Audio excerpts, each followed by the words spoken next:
lighting is here. The lighting in here is garbage. All right. What's up, everybody? Marco Boxing here. I'm going to jump right into it. Bring in my boy Blue Blood Sports TV. What is up, my man? Good, my guy. How you feeling? You can hear me? Yeah, I hear you. Okay. Little, Yeah, it's a little staticky, but I got you. Yeah. Oh, Click you're on back. on the other phone. Can't hear Give me you. 5 minutes. Yes.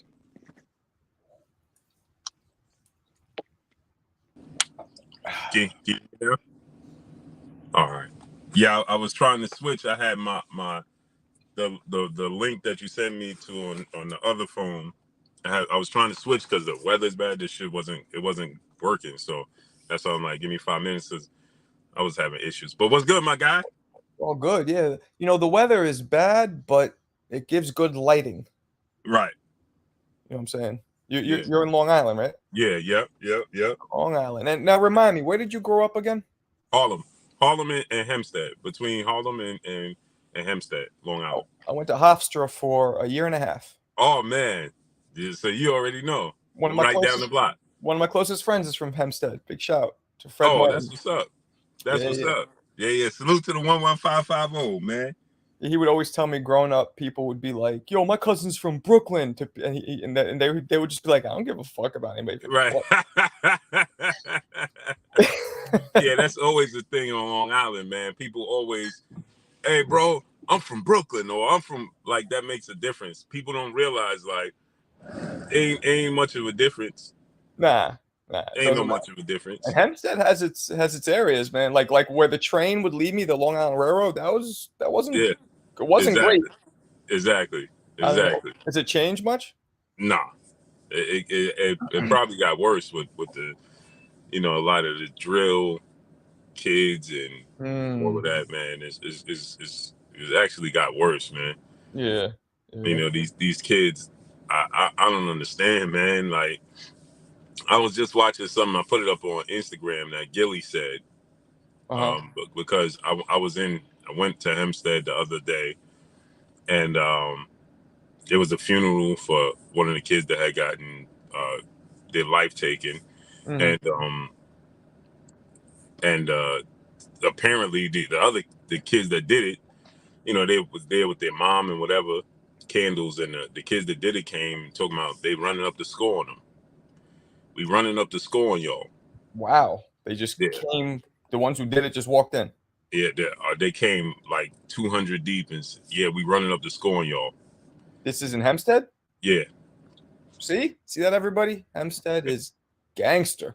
Oh yeah. It's man, Hempstead is worse than most parts and a lot of parts in Brooklyn.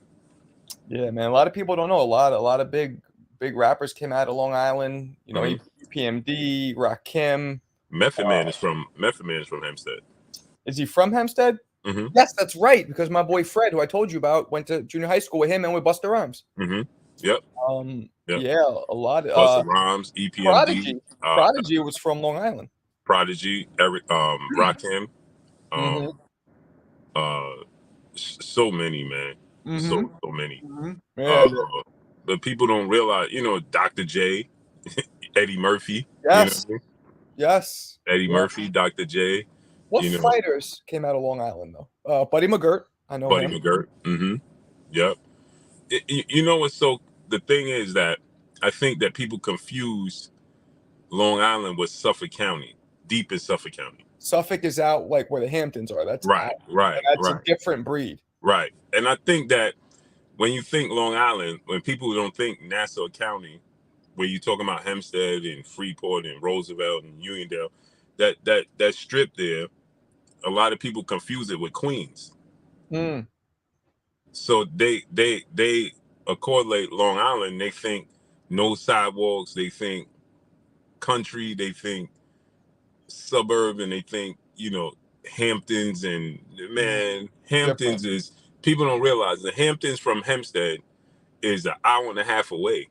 Yeah, very different. Yeah, it's extremely far away from Hempstead. Like, Hempstead is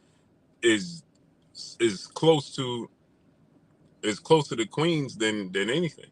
Yeah, Yeah. You know, so and Yeah. actually, when you look at the map, Brooklyn and Queens is Long Island. That's right. Yeah. That's right. So Brooklyn and Queens is Long Island. You don't see Brooklyn and Queens on the map. You see Long Island. That's it. I like Long Island though, man. I do. Oh, I love it, man. I love it, man. You know, the like we said, the history is rich. You know, with you know, people like, I mean, Eddie Murphy, Dr. Dre, I mean, Dr. Eddie J. Murphy, Dr. J. Yeah. You know, you know, Method Man, and it just Oh, the problem is that when people leave, Dr. J just built a whole new basketball court. did he? Yeah, in at Eisenhower Park. Jamel Herring. He's a Long Island dude. Jamel Herring, you know. So this is the thing, is that people want to be, when they quote unquote make it, like Method Man, most people, and Busta Rhymes, you won't even know, because they talk about the boroughs and Method Man, people automatically think Staten Island. Bro grew up right here in Hempstead, went to school here. You know what I mean? Yep. Or you think of Busta Rhymes and people think he's from Brooklyn. Yeah. Nah. No, he's from right from Uniondale, Hempstead. Prodigy always got me because he repped QB so hard, yet he grew up on Long Island. I think his mother was like a jazz singer. Mm-hmm. Yep. He grew up, and the crazy part about Prodigy and Havoc is that even when they made it, they never left Long Island. Oh yeah, They still lived here. Yeah, that's funny. they lived. They never left. Like, I mean, Havoc was from Queensbridge, Yeah. but when they made it, he lived out here. They both lived out here, and the crazy part is they lived in the hood. They ain't even moved like you would think that they would move to the subs. They ain't moved to the. Ashanti. They lived in the hood. Ashanti is Long Island. Ashanti. Mm-hmm. Yep. There's a And lot. she's from Glen Cove. Yep. Yeah, there's a lot. It's so many, man. But you know, people make it, and they rather say, it sounds better to say I'm from Brooklyn. Yeah. And It- like it- it's funny because like I grew up in Hell's Kitchen, right? But Mhm. it wasn't cool. Like I didn't start seeing people look at me when I would say Hell's Kitchen like enamored up until I was like in my 20s. When Right. I was coming up, it was like I was almost embarrassed. Like, yeah, I'm from that shithole. You know, I didn't. Right. You know what I mean? Right. Yeah, And but then you know what it is that it is. I find it like this. Is that it's not so much exquisite. So for me and you, if we go to Vegas, hey man, where you from? Oh, I'm from Brooklyn. Oh, okay. Right. People just go, but hey man, where you from? I'm from Hempstead. Where the hell is that? You know, it's like, where's that? Oh, it's on Long Island. Long Island? Ain't that the Hamptons? Like, it just, you know what I'm saying? It's like, Yeah. So you went to high school in Long Island or in Harlem? yeah, I went to Hempstead High School. Yep. Okay. So you might actually know a couple of my friends. I think they're about your age. Probably so. Yeah. They went to, I mean, were you in school like you weren't there during middle school, were you? Yeah, I went to middle school. So were you in the same school as Busta and all those guys? Because Busta went to Uniondale. Okay, so that's where they went. So you were a different one. Okay. See what Hempstead. So what happens is people confuse it. It's like Hempstead is the overall umbrella, but Uniondale is under Hempstead, so it's a town in Hempstead. Yeah. Right. So it's the town. Everything is the town of Hempstead. But so you know, overall, people would say like, so it's crazy because like how we say when you first say, people say, hey, I'm from New York, I'm from Brooklyn. When people say, they like to say, hey, where you from? Long Island. Oh, I'm from Hempstead, because that's the rough, you know what I'm saying? Right. That's the Brooklyn of Long Island. Yes. You know what I mean? Yeah. But nobody wants to say, like Busta Rhymes don't say I'm from Uniondale. Yeah. He ain't gonna say that. He'll just, if he say Long Island, he'll just say Hempstead. You know what I mean? One of my boys grew up, I think, technically in Hempstead, but he would say Garden City because he wanted to see the opposite. He didn't want it to seem like it was rough. and it's so crazy with Garden Cities, right? Because literally, one of the worst parts of Hempstead is Terrace Avenue.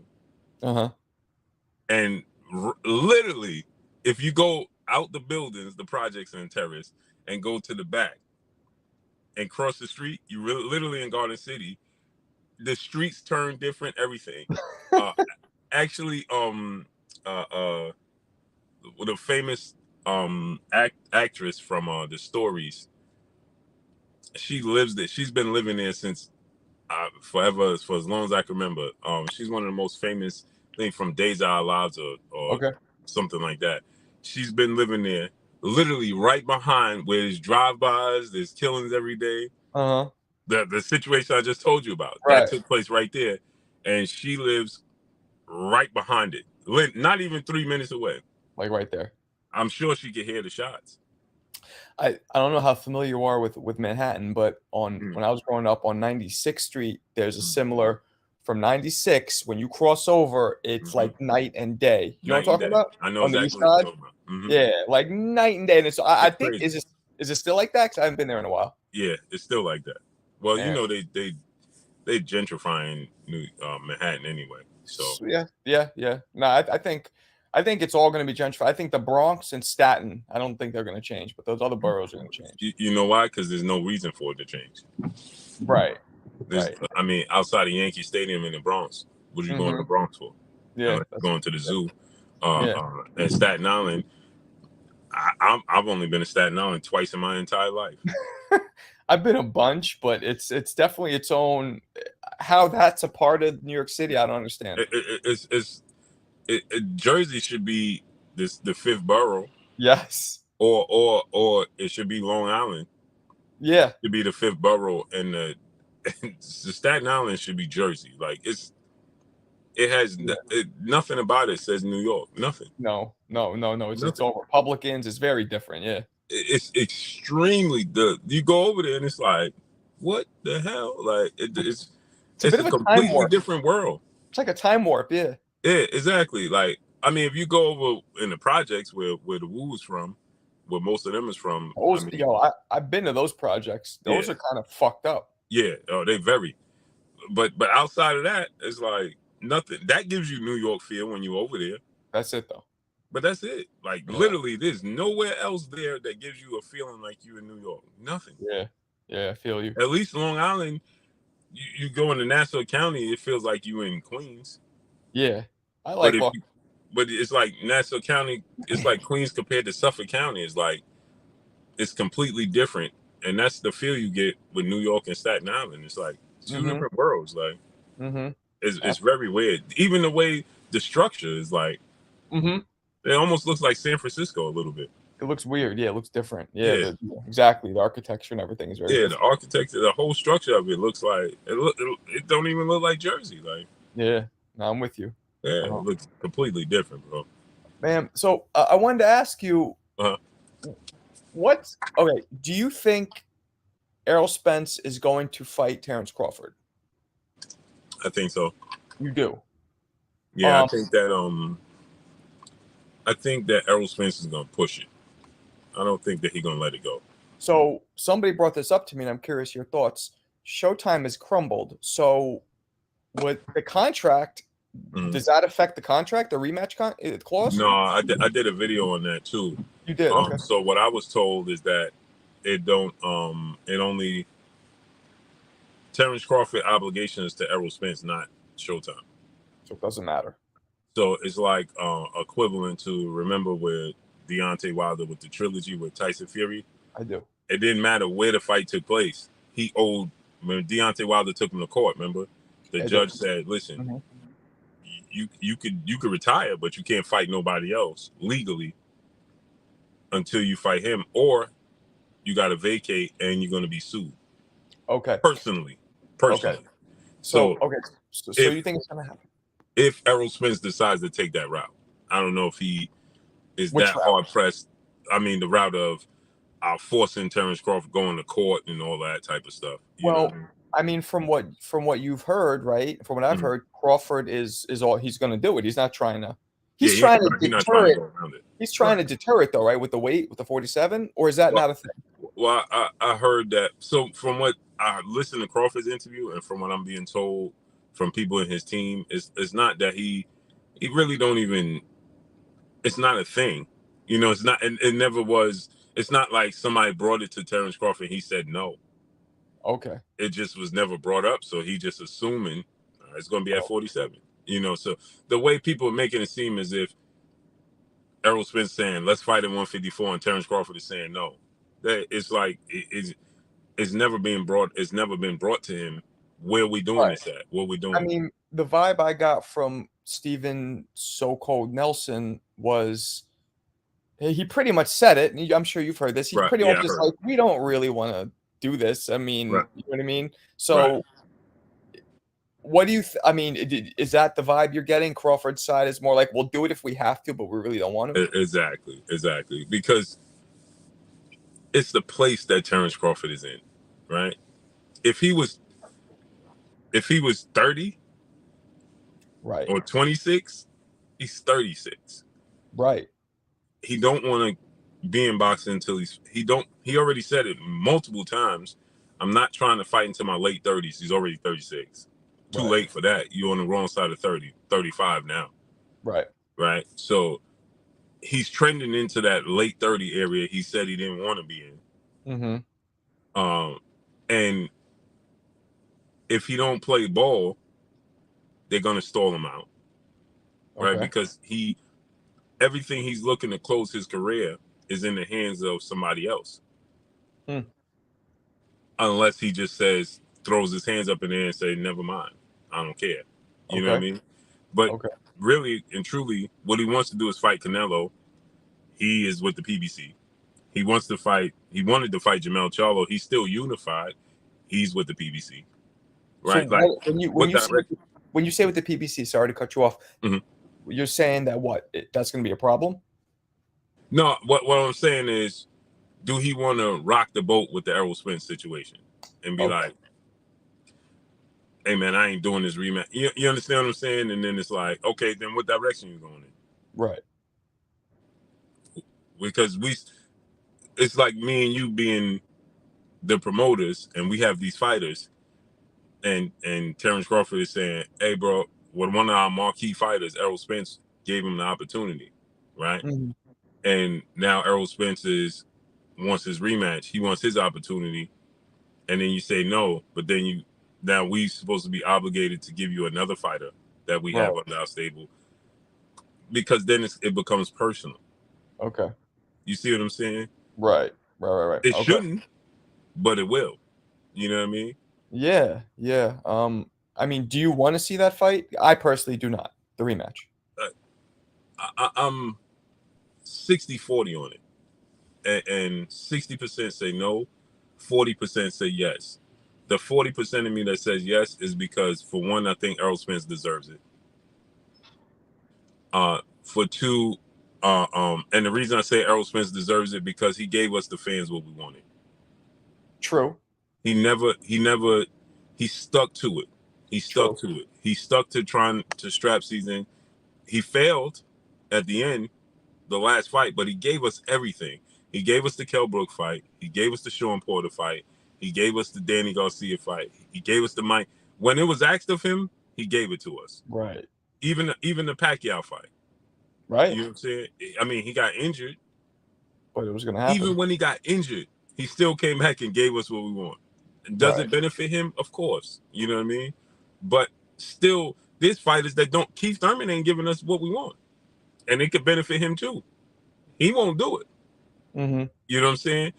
Anthony Joshua could benefit and give us the Wilder fight and the Fury fight. He ain't doing it. No, he's not. Yeah.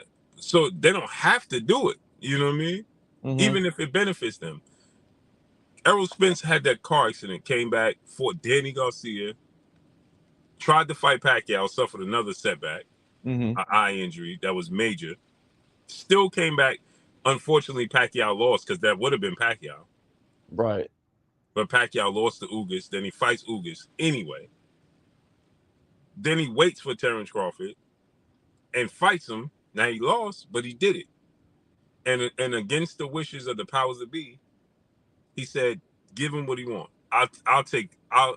I'll sacrifice. Right. He did it. You know what I'm saying? Right. So through all of that, I think he deserves for us to push for the rematch. Okay. if that Okay. makes sense. You know what I'm No, saying? no, no, no. I that's a good perspective, and I Yeah, agree with you. I suppose I guess what you said, Bud's on the wrong side of 35, exactly. 36.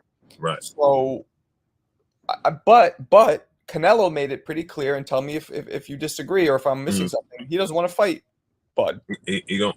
He don't. He said it's not in the plans. And what I believe is what happened here is that Canelo Alvarez, he every now and then he'll go off of the script. He's what we don't realize is that Canelo Alvarez is a lot like Gervonta Tank Davis, and we don't look at it that way, right? Mm. Canelo Alvarez doesn't deviate from the script. Okay. You see what I'm saying? Canelo Alvarez, if Eddie Reynoso say this is who we fighting, that's what he gonna do. He ain't gonna say only the last time I remember him doing that was Lara and Bivol, Okay. and he arguably lost both. Right. So Okay. so so he don't so once this script is laid out for Canelo, meaning they told him, listen, we're gonna go in the direction of the script was already written before Terrence Crawford did what he did, Exactly. and Exactly. now Canelo's like, okay, now y'all want me to fight this guy, but I'm not breaking the script. Right. So, okay. So if Bud probably has what, 2 fights left? I've been hearing that number thrown out. I don't know if it's true. I think he'll fight 3 more times. Okay. So we're looking at Spence. He said he doesn't want to fight Jamel anymore. Hmm. So what? Tim Zoo and Spence? I So mean, now realistically, what his plans is, I don't know, but I had this layout right, and I said if he accomplished this, right, where does this put him all time, right? If he has 4 more fights, okay. 4 more fights, he's 36. He can accomplish having 4 more fights by the time he's mid 37, Yes. right? Now, my plan would be for him, and I would run this past him. Fight Errol Spence, rematch Errol Spence. And Okay. obviously this is all hypothetical. We saying he's gonna win, right? Right. So fight Errol Spence, you beat Errol Spence, right? You satisfied the mandatory, you fulfilled your obligation, and on top of it, you gave Errol Spence his opportunity. Right. You fight Errol Spence, you beat Errol Spence. Then you make yourself the WBO mandatory for Tim Tszyu. Right. You fight Tim Tszyu, you beat Tim Tszyu. Right? You beat Tim Tszyu. Now, what happened was the Jermell Charlo losing to Canelo. It's not that he lost; it's how he lost. Right? He didn't put up what many feel he didn't put up a fight. Do you agree with that, by the way? He didn't try. I do feel like he, after a certain point in the fight, I think he realized just how good Canelo is. Because like I'm a little torn with that perspective because yes, he could have tried harder, but I've been in the ring many times and Right. people don't realize even when you're blocking a shot and it's coming off here, he was throwing atomic bombs, Right. Canelo. 2 weight classes bigger. There's a part of him that's like, I'm not getting hit with this shit again. I'm out of So it's a weird thing. It's like, and he saw Canelo. He knew that if he engaged, he'd probably get caught and probably go down. So here's the train of thought: do you not want to be a punk and go out and get knocked out, or do you want to just kind of keep your distance, hope to land a counter, change the tide of the fight, if not, whatever, and go back down to your weight class where you're still undisputed? And that's what I believe he did. But that's what I'm saying. Then it comes. You came to survive. Right. And Yeah. but how bad is that when you're fighting somebody bigger? Well, You know what I mean? you know what makes it so bad is this.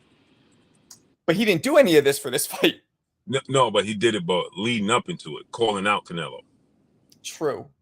True. And some people think that his intentions were that from the beginning because he was so somber during the buildup. Right. Like he was there for a payday. He knew. Right. Right. And that's was you know this better than anybody. The worst thing you could do in boxing is quote unquote quit. Right. I mean, And if you go into the fight already saying I'm just going to survive, you rob the fans. that's true. I mean, I think that he could have engaged more. I think he could have engaged more for sure. Mm-hmm. But I don't agree with he's a coward. He didn't try at Oh all. no, not at all. But the thing is that it's equivalent to this, right? You carried the fans. You knew you couldn't win. You knew That's a you good didn't point. have the mentality to win, right? Yeah. You wasn't gonna go in there. It wasn't you and him, Right. and that's the problem. So why you waste our time? I You mean, understand? yeah. I think I think his intention at first was to try. I don't think he came in there like, screw this. That's why I said I think he once the bell rung, and he realized, like Floyd Mayweather always say, it's different looking at me from out here than in here. Yeah. And I think that he realized, oh shit, Canelo is better than I thought. He's probably quicker than he thought. He hit Quicker. harder than he thought. And Everything. so he flipped the switch. I'll live to fight another day. Exactly. Mm-hmm. Yeah. Exactly. But the problem is, you could see it as a former boxer. I could see it as a boxer pundit that grew up in this. But the problem is when the casual fans could see it, that's where the problem comes in. Because Right. now the whole world saw you went to survive. Yeah. You Yeah. didn't even disguise it. You understand what I'm saying? Yeah. No, Like, agreed. you understand what I'm saying? So when you disguise it and say, all right, man, did he, hey man, like, for instance, the Kovalev Canelo fight. It's like some people is like, man, did Kovalev take a dive? It You know what I'm saying? Yeah. It looked, and Kovalev came on my page on Instagram and said, Did he?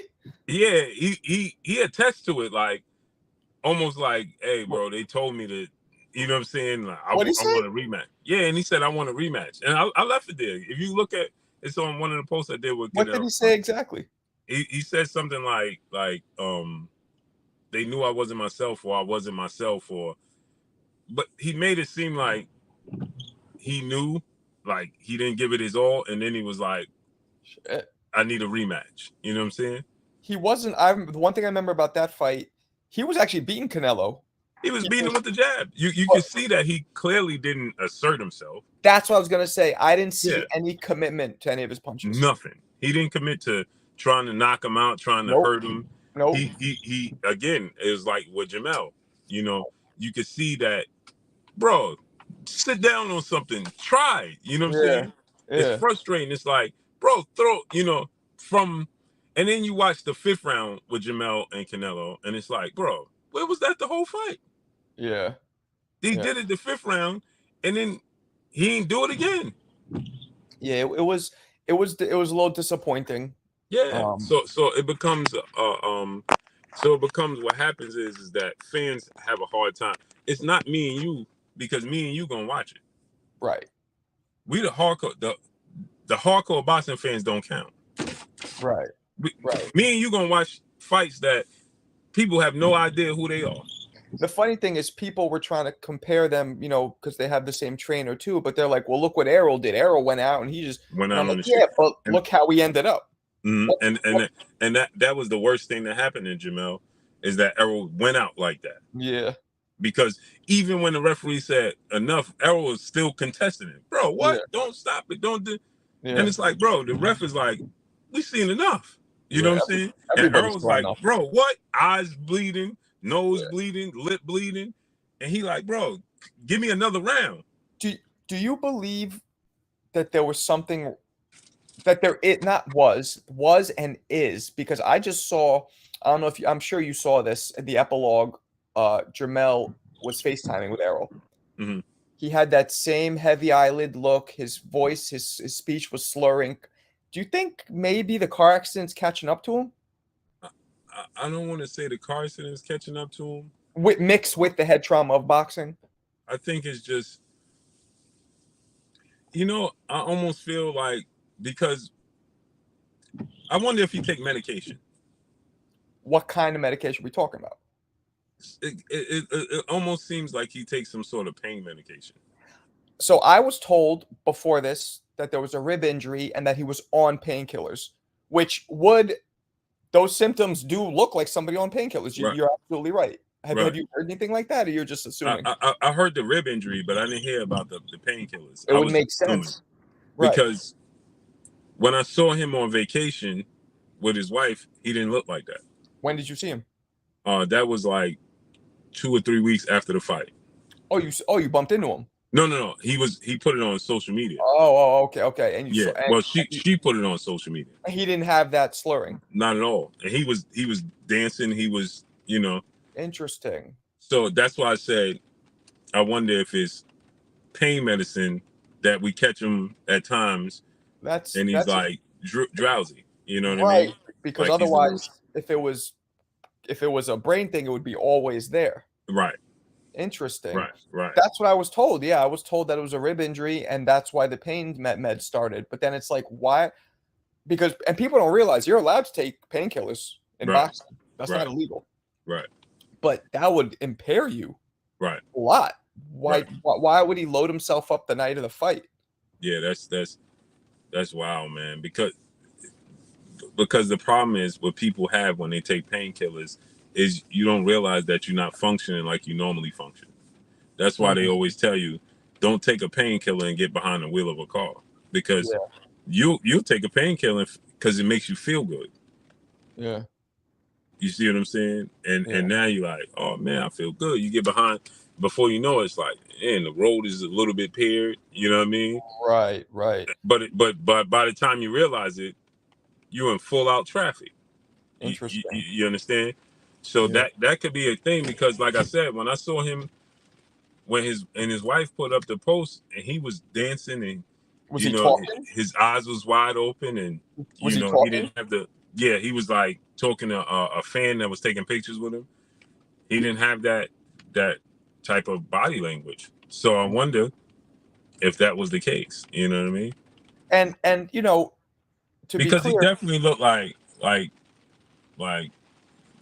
yeah, his eyelids were he looked, I want to say, either weed, right, pain meds, or even maybe some kind of antidepressant or something. Right. There's a lot of different meds. Which is it's unfortunate for him, and it's unfortunate for Terrence Crawford. Right. But to be clear, at least my opinion on this, even if this is true, because a lot of people take what we're saying and go with like, oh, you're discrediting, but I am not. I don't think it would have made a difference. I think if the fight would have been close and Errol was doing something, then I would say, you know what, maybe the rematch has a chance. I don't think he has a chance. I don't think whatever he did would have made a difference. He probably maybe would have had a better performance, but he still probably would have got stopped, in my opinion. And see, here's the thing the issue that I have with it, right?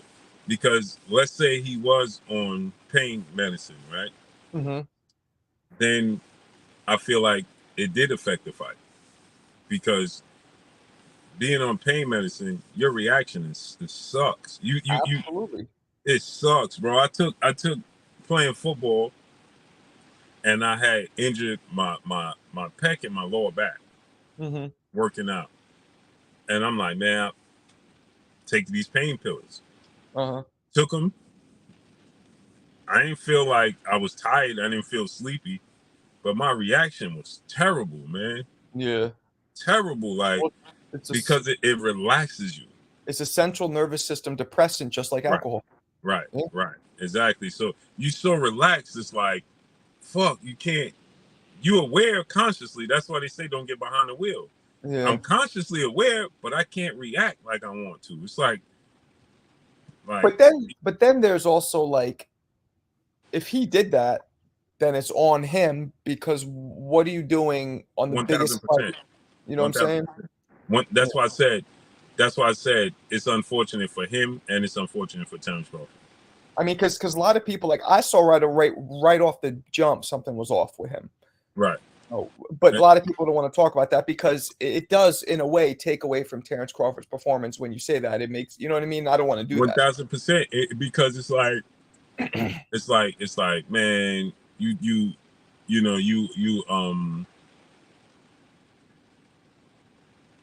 wasn't yourself, but you shot yourself in the foot. Right. So it's Right. not my fault if you know if you decided, hey bro, you know what? If for instance, if you're playing football, Jerry Rice versus Deion Sanders, you know what I'm saying? If Deion Sanders got a toe injury and he don't tell nobody and he decide to take a painkiller, when Jerry Rice light his ass up, you shouldn't have did it. Don't come out here. Right. Postpone it. Right. Right. Right. Exactly. Yeah, Postpone. because you that would make you. It's like Achilles. You ever saw that movie Troy? I did, but I don't remember much about it. So there was a part, you know, where Achilles was the greatest warrior out of Greece, I believe it was, and Troy was the greatest warrior from Troy. I mean, Hector. Hector was the greatest warrior from Troy, right? And everybody everybody wanted to see them fight, right? And Hector ends up squaring off with a kid, Achilles' nephew, not knowing it's Achilles' nephew, that looked just like him. Literally had his armor on, everything. Looked just like him, moved like him, everything, because Achilles taught him. Right? Hector kills him. Hector and what they think is Achilles. Achilles laid up with 3 women. It ain't him. It's his nephew. So everybody surrounds to watch this. This is finally what we get. He kills Hector's nephew, takes his mask off, realizes it's not Achilles. Achilles gets pissed. He don't want nobody there now. He don't want nobody to witness this. He goes by himself to confront Hector, in just by himself against Hector and his whole army. Calls out Hector, just screaming for him. Hector comes out, they fight. As they're fighting, he jumps up and he tries to spear him. Hector trips over a rock and twists his ankle. When he twists his ankle, it's the most famous part in the movie. Achilles takes his sword and points it at him and tells him, "Get up. I will not let that rock take my glory." Right? Because I don't want nobody to say it was that rock. That is the reason why I'm about to kill you. You understand what I'm saying? Yeah. And that's ultimately what Terrence Crawford is going through. It's the get up moment. You know what I'm saying? That you letting this is taking my glory. Yeah, I wish Errol would address it, because it took him a while, and he finally addressed the whole drop of the mouthpiece and that weird reaction, which he ended up explaining, and it was but we were like, what are you doing? Yeah. I wish he would explain something, but he's not like that, I guess. Yeah, because he kept the same mouthpiece he had before he had all of the dental repair. Right, and he was worried about he was more embarrassed. If anything, it was more an insecurity. It was embarrassment. Yeah, he didn't want his teeth falling out, which is like, I personally wouldn't give a fuck, but I guess everybody's different. What it is he didn't want people to think he got hit and somebody knocked his teeth out. Right. When his teeth was already loose. Good point. Yeah. So it's embarrassment, because if my teeth loose and I get in a street fight and somebody hit me and my tooth come out, motherfucker's gonna be like, "Oh, he just knocked his teeth out." Yeah. Meanwhile, my tooth was already loose. You know what I'm saying? Yeah. And if I tell you, "Hey, nah, my tooth was already loose," they're gonna be like, "Nah." Yeah, sure it was. Yeah, sure. Yeah, okay. Say, yeah, no, I know he knocked your tooth out. You know what I mean? So that's the difference. But yeah, it's that moment, man. I wish. Let me tell you what I wish. Okay. I wish Errol Spence comes out and tells the truth. And that way, in the rematch, there can't be no excuses. Right. I mean, and we don't know what the truth. I mean, do you think? Okay, let me ask it to you this way: what percentage of a chance out of 100% do you think that there was nothing going on with Errol? That was just an ass whooping he took. I definitely think we know this as athletes. You never go into anything 100%. That's true. Because the build up in the training, nobody goes in no sport. Not in basketball, football, boxing, baseball. You put your body through such a grueling preparation that it's only right that it takes a toll. Sure. You know what I mean? So I definitely think that Errol Spence, something was up for sure. But I don't, like you said, I still don't believe he's the better fighter. I just think Terrence Crawford is the better fighter. He is a better fighter. So something was up. But now what you're telling me, which is kind of what I assumed something was up, and I heard the painkiller theory, it does make me feel a little more excited to see the rematch, thinking, well, maybe it could be more competitive. And that's why I said I would like Errol to come out and just tell what was going on. Right, but I know he don't want to make up an excuse, but I wish he would just come out and say, hey, bro, even if he was on painkillers, bro, I was on these painkillers because of my rib. It won't be like that. You know why I want him to do that? Because if Terrence Crawford duplicates what he did, now we just know he's just better. But I think even if won't we know that no matter what, even if he beats him again, we're still, and he doesn't say anything? I believe that, but it's always going to be the Mike Tyson effect. Mike Tyson lost to Holyfield, and Holyfield never give his props because it's always going to be, well, he was never the same guy. He went to jail. You know, he lost to Buster Douglas. You know, from that point on, Customato died. You know, it's always right. Holyfield never get his just dues, and then Lennox Lewis even worse never get it. It's like him and Lennox Lewis never even fought. Lennox Lewis is one of the most underrated heavyweights in history, I think. In history. Yeah. And it's like Lennox Lewis and Tyson didn't even fight. Yeah, because they feel like Tyson was so far past. Right. They were the same age, weren't they? Yeah. But the thing is, like the Holyfield fight, you know, it's like, well, if that was Mike before Buster Douglas, what do you think? I think with the Terrence Crawford situation, styles make fights. I think Evander Holyfield's style and grit, even before the Buster Douglas fight, would have been too much for Mike Tyson. You might be right. I do contend that Mike Tyson, the one who beat Spinks, could give any heavyweight in history, would beat possibly any heavyweight in history. Possibly. Right. But when you're dealing with somebody like Lennox who's 6'6" and has all that range and that power, and yeah, you're right. I mean, and Evander, you ever watch? I always point to these two fights, and I love Mike Tyson. And I'm a New Yorker, so I'm biased, right? Right. I love Mike Tyson. I love all New York boxers. I never ever zabbed nobody. Right. Only time I ever said Zab was gonna lose was the Floyd fight. Right.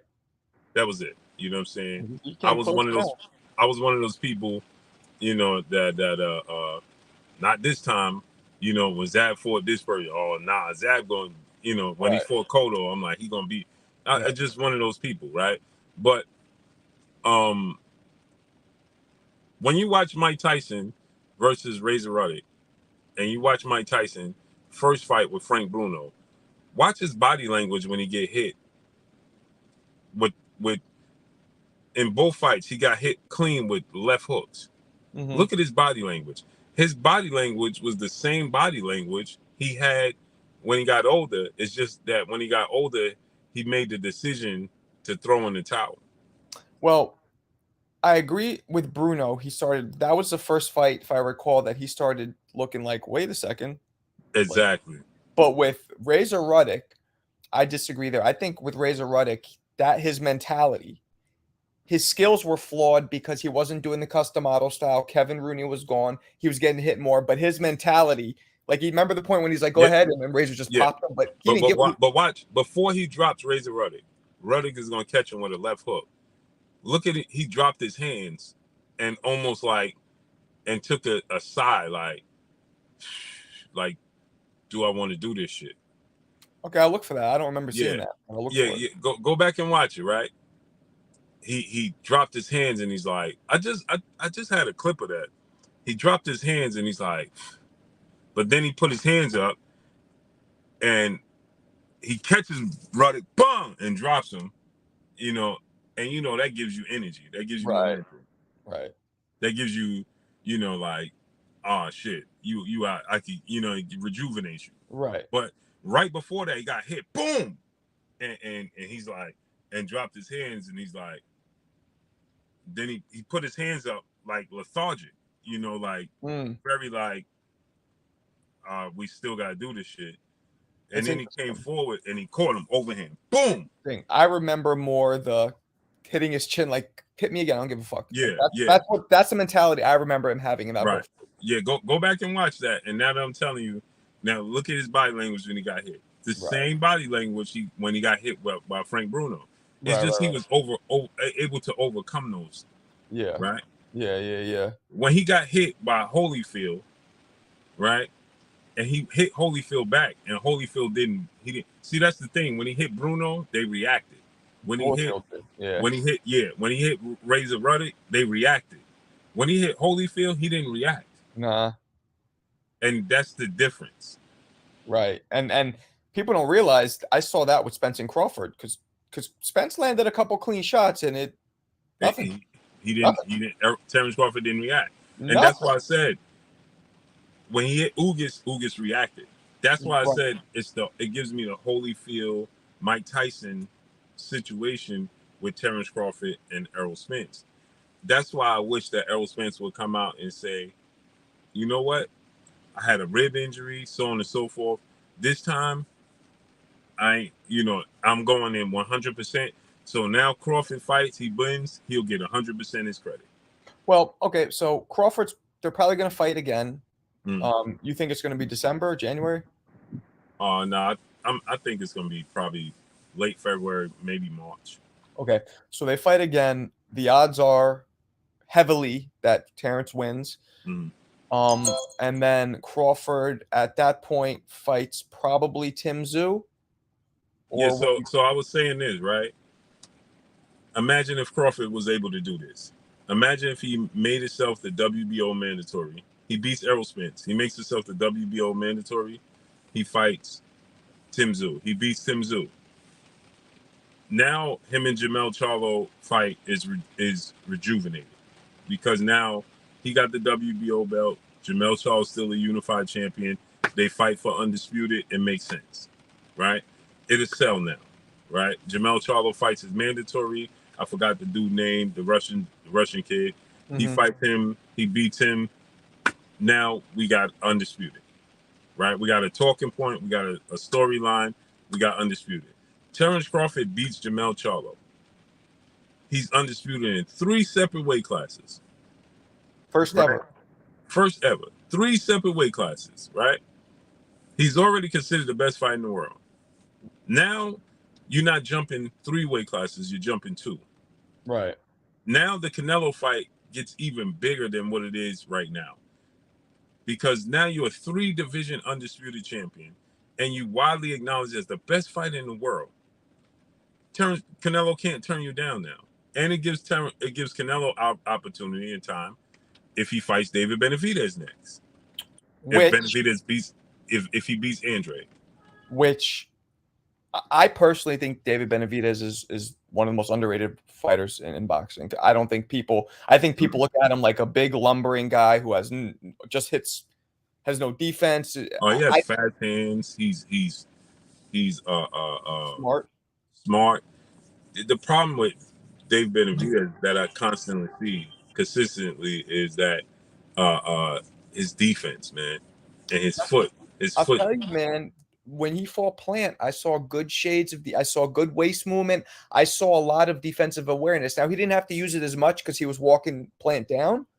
But even that fight, man, Plant was making him miss bad. Plant made him look bad early, man. He couldn't find him, couldn't catch up to him. Plant didn't commit to much, right?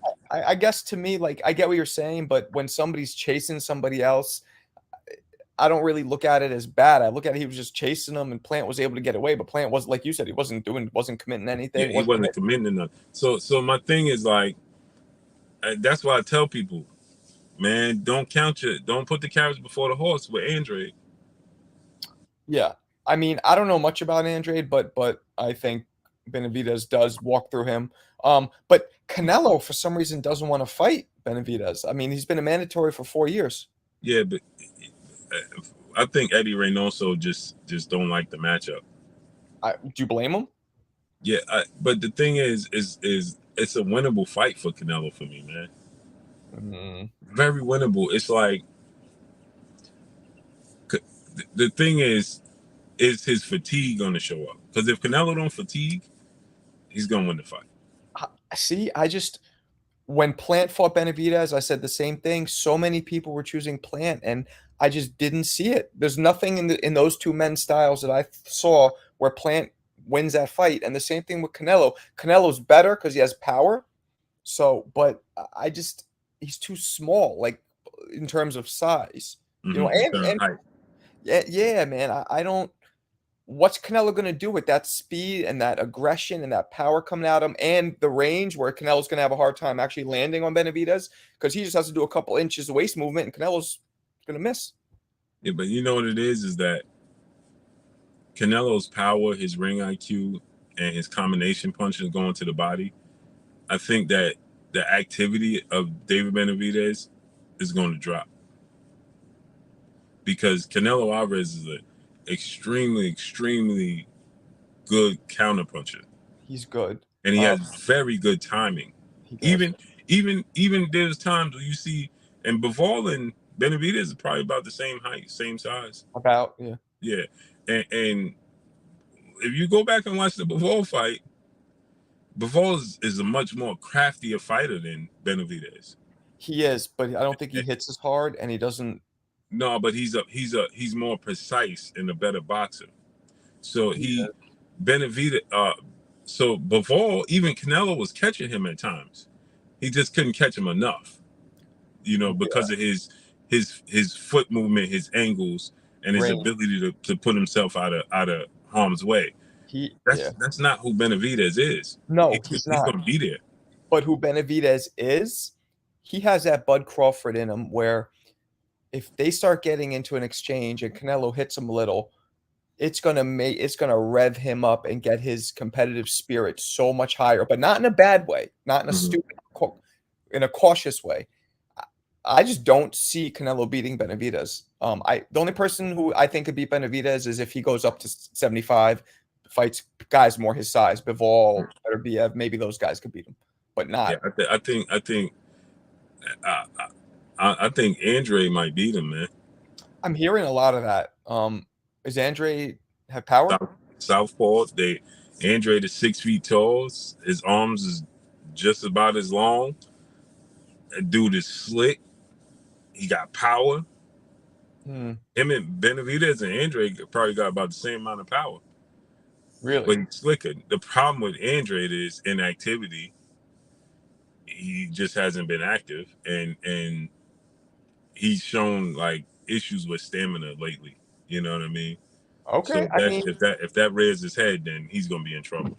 I'm a little ignorant to Boo Boo, but I'm going more off what I've seen from Benavidez, and I'm talking. I mean, I've seen him clips of him at 15 years old sparring Kelly Pavlik, and the shit that I've seen from him, he's really a special fighter. So, for sure, no doubt. More what I'm going. Benavidez is definitely a special fighter. The problem that I have is that, just that the defense and the foot movement, man. He's crafty. He's fast hands. He's aggressive. He's durable. He's big. He's a load because he puts a lot of physical and mental pressure on you. I think he's going to prove even to you that his defense is better than you think when he has to. Because a lot of fighters, a lot of times will be in there and we don't mind taking a couple shots to give a couple once we feel what's coming at us. But then there's the opposite, like Jermell Charlo just experienced. Sometimes you feel something, you're like, nope.